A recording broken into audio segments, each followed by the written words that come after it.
Today is day 25 of speaking Serbian for 30 days in a row. Vozim sad na svadbu, dakle ovo mu je sad treća svadba za red.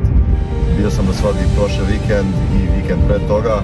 Fora je da sve svadbe, ni jedna svadba je srpska ili balkanska svadba, svi su drugari sa fakulteta. Sećam se kad sam ja bio na fakultetu i neverovatno mi je sad kako je to već prošao i već 4 godine od kad sam se bio kao na mojoj zadnjoj godini na fakultetu. Bože, kako godine prolaze.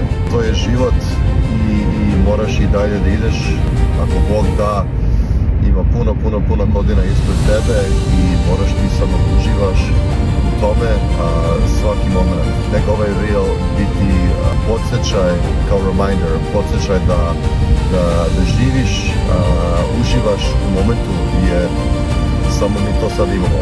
Šta je u prošlosti jeste u prošlosti, šta će biti u budućnosti će biti u budućnosti, ali za sad imamo samo ovaj moment. Eto, tako da ljudi, to je to, vidimo se sutra, čao.